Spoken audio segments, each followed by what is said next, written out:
예,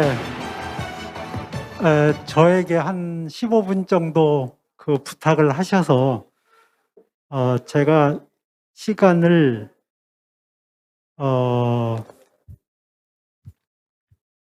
3분까지 하겠습니다. 저는 이 암호화폐가 나와가지고 우리에게 준 중요한 그 변화가 있는데 그게 돌이켜 보니까 지금은 우리가 아날로그 금융 시대에 살고 있다. 어떻게 보면 다가올 디지털 금융 시대를 준비를 해야 되는데 우리가 약간 착각을 하고 있는 게 있습니다. 우리가 지금 벌써 디지털 금융 시대에 살고 있는 거 아니냐 이렇게 생각을 하시는데 그것은 우리가 신용카드나 이런 것을 쓰면서 돈을 만지지 않고 숫자만으로 경제를 한 경험이 있기 때문에 그렇습니다. 암호화폐가 나와서 우리에게 준 중요한 그 교훈이 있는데 그게 뭐냐면 디지털 화폐라고 하는 것은 지폐나 이런 거하고 다르게 얘가 컴퓨터의 기능을 한다는 겁니다. 그래서 여러분이 스마트 컨트랙이라는 얘기를 많이 들어보셨을 텐데 우리가 돈에다가 프로그램을 해가지고 이 프로그램이 작동이 돼서 우리가 원하는 새로운 일들을 할 수가 있습니다. 우리 지폐에서는 한 번도 경험해 볼 수 없었던 그런 일입니다. 그리고 우리의 거래 내역이 전부 블록체인에 투명하게 기록이 됩니다. 그래서 정보의 비대칭이라고 하는 것이 사라집니다. 우리가 금융을 할 때 제일 어려운 점이 무엇이냐 그러면 정보의 비대칭이 존재한다는 거거든요. 저희가 보험을 가입을 하는데 보험회사는 가입자에 대해서 굉장히 궁금한데 가입자는 자기가 뭐 암의 경력이 있다든지 이런 거 숨기고 가입을 할 수가 있거든요. 그런데 이 디지털 금융에서는 그런 게 가능하지 않습니다. 블록체인에 모든 게 기록이 돼서 투명한 경제가 되고 정보 비대칭이 제거가 되기 때문에 거기에 드는 비용이 대폭 줄어듭니다. 여러분, 왜 우리가 은행에서 대출을 받을 때 그 높은 수수료를 내고 이자를 내고 그렇습니까? 이자는 내가 돈을 빌리니까 당연히 내야 되지만 수수료가 많은 이유는 제 신용조회를 하거나 저의 담보를 평가하는 데 비용이 들어서 그렇습니다. 그런데 이런 것이 필요 없다는 것이고요. 그 다음에 금융당국에서 화폐를 찍으면서 늘 고민하고 있는 것이 이 화폐가 정말 잘 유통이 돼서 경제에 도움이 되는가 이것을 확인하고 거기에 맞게 효율적으로 관리를 해야 되는데 정부에서 화폐를 많이 찍어서 돌리고 나서 보면 정부의 의도와는 상관없이 얘가 구들장 밑에 가서 이렇게 그 돈이 잠자고 있거나 아니면 생산에 투입이 되지 않고 아파트를 사거나 이렇게 해가지고 정부에서 생각하지 않는 쪽으로 돈이 사용이 된다는 겁니다. 그런데 암호화폐로 스마트 컨트랙을 만들어서 돈을 찍으면 그러면 이 돈이 어떻게 유통되고 있는지 다 알 수가 있습니다. 그리고 만약에 돈이 빨리빨리 유통이 안 된다고 그러면 정부에서 스마트 컨트랙에다가 이 돈이 예를 들어 1개월 동안 돌지 않으면 명목 가치를 1%씩 낮추겠다. 이렇게 하면은 진짜 이게 마이너스 금리가 되고 이게 실행이 됩니다. 이런 세상이 돼서 우리 돈이 어떻게 돌고 있는지 측정이 안 되는 겁니다. 이 실시간 측정이 되면 공학자들은 실시간 측정을 한 것을 가지고 제어를 합니다. 그래서 내가 정한 목표에 얘가 도달할 때까지 계속 제어를 할 수 있는데 그래서 제가 이것을 기반으로 해가지고 글을 하나 썼는데 그 글 제목이 뭐냐면 측정이 되고 제어가 될 수 있으면 경제학이 앞으로 공학이 된다. 제가 이런 글을 쓴 적이 있습니다. 그래서 올해 여러분 굉장히 많은 키워드들이 등장을 했는데 그 첫 번째가 NFT라는 겁니다. 우리 그 3월 달부터 NFT라고 하는 것이 급속하게 떠올랐고 디파이, 메타버스 이런 말이 떠올랐습니다. 다오. 그리고 최근에 또 떠오르고 있는 말이 뭐냐면 웹3라는 겁니다. 그래서 그러면 웹3라고 그러면 웹1이 있어야 되는데 웹1은 뭐냐? 우리 인터넷 나와가지고 인터넷이 이렇게 폭발적으로 성장을 하게 된 것은 프로토콜이 오픈돼 있고 그 다음에 분산화돼 있고 그래서 우리 지금은 뭐 보편적이 됐지만 옛날에는 홈페이지 만드는 것도 되게 어려웠었습니다. 그런데 그 홈페이지가 정적이었습니다. 그래서 그게 약점이어가지고 사람들이 이것을 좀 인터랙티브하게 만들어보자. 그래서 웹2가 나왔는데 웹2가 되면서 보니까 정보의 길목마다 구글이나 페이스북이나 이런 것이 있어서 거기가 모든 이익을 다 독점을 하더라. 그래서 웹3라고 하는 이런 키워드를 만들어가지고 정보는 분산되고 권력이 분산되고 그리고 인터랙티비티는 높여서 새로운 환경을 만들어보자. 이런 얘기를 하고 있습니다. 그것이 이제 지금 웹3라고 하는 것인데 그 웹3에 들어가는 것 중에 대표적인 것들이 메타버스나 NFT나 아니면 이제 코인 같은 것들입니다. 그래서 우리 그 NFT를 하게 되면 거의 대부분 그 이용하는 플랫폼이 그 이더리움 플랫폼입니다. 여러분 비트코인은 복제가 불가능한 디지털 화폐를 그 만들어졌다는 거, 블록체인 기반으로 만들어졌다는 이런 놀라운 일을 했기 때문에 우리는 그 비트코인에 대해서 항상 높은 가치를 부여를 하고 있습니다. 그런데 이더리움이 나오면서 이더리움 플랫폼이라는 것을 만들었고 특별히 거기에다 ERC20라고 하는 스마트 컨트랙을 만들어서 사람들이 쉽게 코인을 만들게 했습니다.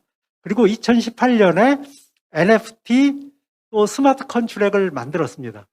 이것이 오늘날 우리가 이렇게 쉽게 NFT 거래를 할 수 있게 하는 그 기반이 되었습니다. 우리가 그 NFT를 거래를 하는데 도대체 우리는 NFT에 무엇을 샀지 하고 사람들이 지금 이제 반문을 하고 있습니다. 사람들이 생각할 때 자기는 작품을 사면서 저작권도 함께 샀다고 생각을 하는데요. 한국에서는 저작권이라고 하니까 사람들이 잘 이해를 못 합니다. 근데 영어로는 이게 카피라이트거든요. 그건 뭐냐면 카피할 수 있는 권리라는 겁니다. 근데 저작권자가 NFT를 만들어서 팔았는데 카피라이트를 판 게 아닙니다. 여전히 카피할 수 있는 그 권리를 가지고 있는 사람들은 저작자거든요. 그래서 앞으로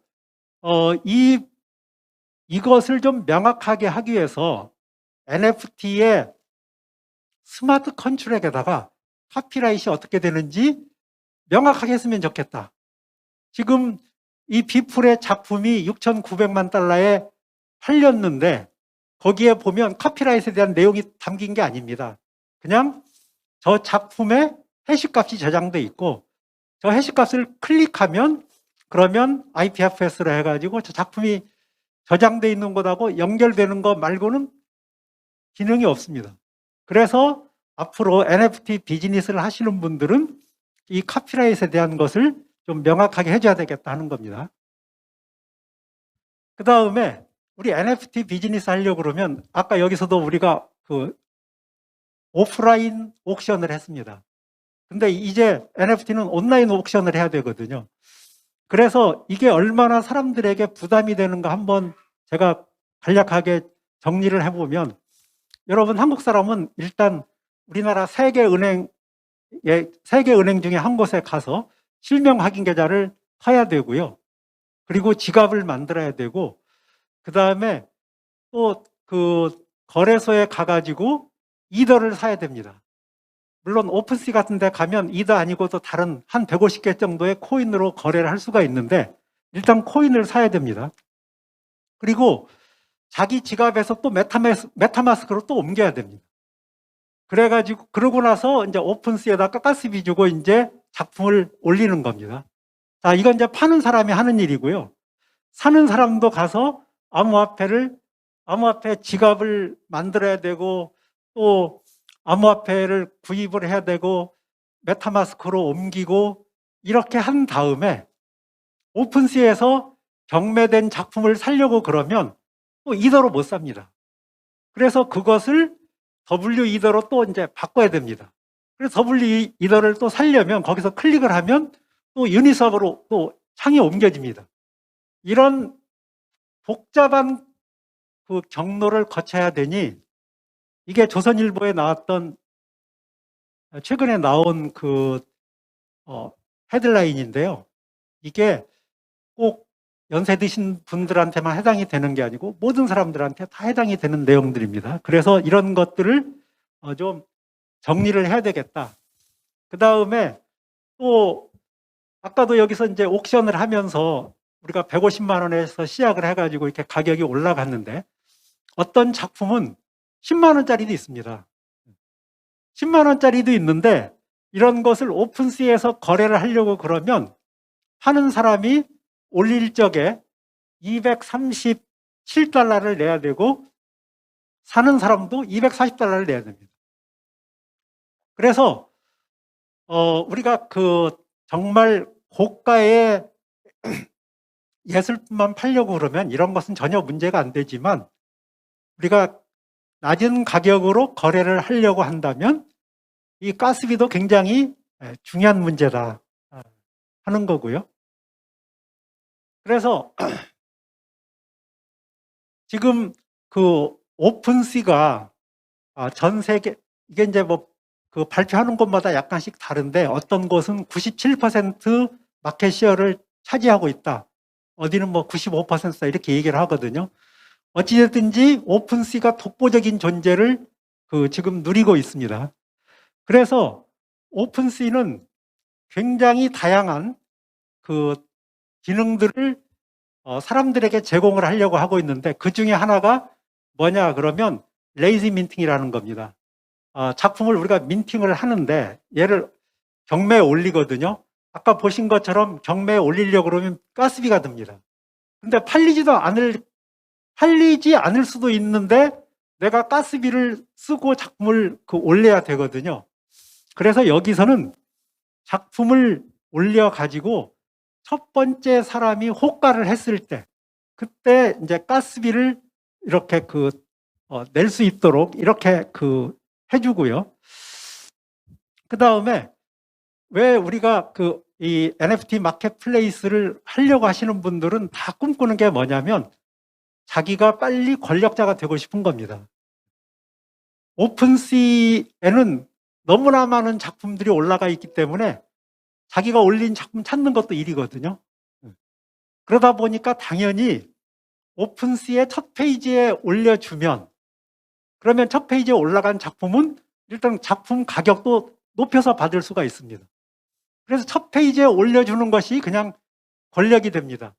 우리 이 자리에 계시는 분들 중에서도 오픈시 같은 이런 마켓플레이스를 꿈꾸고 계신다고 그러면 여러 가지 기능들을 생각해 보셔야 됩니다. 여기 어도비하고 협력해가지고 이런 작품을 잘 만드는 것도 그 일이고요.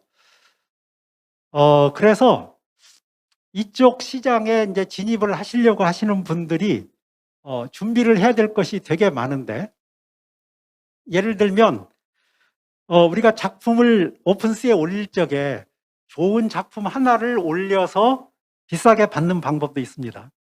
근데 NFT는요, 그 ERC20하고 다른 점이 하나 있는데 그게 뭐냐면 이 토큰을 자를 수가 없습니다. 이렇게 쪼갤 수가 없어요. 그래서 작품을 비싼 상태로 그냥 팔거나 똑같은 작품을 싸게 여러 개를 팔아야 됩니다. 그래서 똑같은 작품을 여러 개 파는 방법도 있지만 또 하나는 야, 작품이 똑같으면 어떻게 조금씩 달라야지. 그래서 작품을 조금씩 다르게 만드는 방법이 있는데 그래서 여기 보시는 것처럼 이게 이제 마스터고요. 이 마스터 작품을 머리 부분, 몸통 부분, 뭐 배경 부분 이런 식으로 나누어 가지고 레이어를 따로따로 합니다. 그리고서는 여기다가 조금씩 그 베리에이션을 주면 그러면 작품이 달라집니다. 이것을 작가가 하면 너무나 힘드니까 요새는 그냥 컴퓨터로 이런 작업을 하거든요. 이렇게 레이어로 나눠 가지고, 그래서 이 작품을 지금 보시면 저 작품의 배경을 이렇게 할 수도 있고 이렇게 할 수도 있고 해가지고 여러 개의 작품을 만드는 겁니다. 그래서 크립토키티도 뭐 여기 뭐 눈 모양, 뭐 털 색깔, 뭐 이런 거 해가지고 저 캐치리비트라고 그래가지고 여러 가지 속성이 있는데 저것을 레이어로 처리를 하게 되면 그러면 수백만 개의 고양이를 만들더라도 동일한 것이 안 나옵니다. 이런 여러 가지 기능들을 해야 된다는 거고요. 이렇게 인공지능 기술을, 이것은 인공지능이 알아서 지금 작품을 만드는 겁니다. 여러분 인공지능 하면 요새 뭐 딥러닝에 뭐 CNN, RNN 이런 거 있는 것처럼 GAN이라고 하는 기술이 있어서 그것을 이용해 가지고 작품을 만듭니다. 그리고서는 컴퓨터가 만드는 거기 때문에 금방 100장 만듭니다. 그것을 사람들한테 보여주고 그 중에서 어떤 게 제일 마음에 듭니까 하면 그러면 이제 그 중에 1등 한 것 남기고 나머지는 다 버리고 걔를 이렇게 옥션에 올립니다. 그래서 여러분 그 NFT 마켓플레이스에서 새로운 강자를 꿈꾸고 계신다고 그러면 이런 여러 가지 기술의 발전, 이것을 한번 고려해 보십사, 이렇게 말씀을 드리고 제 발표를 마치도록 하겠습니다. 여러분 경청해 주셔서 감사합니다.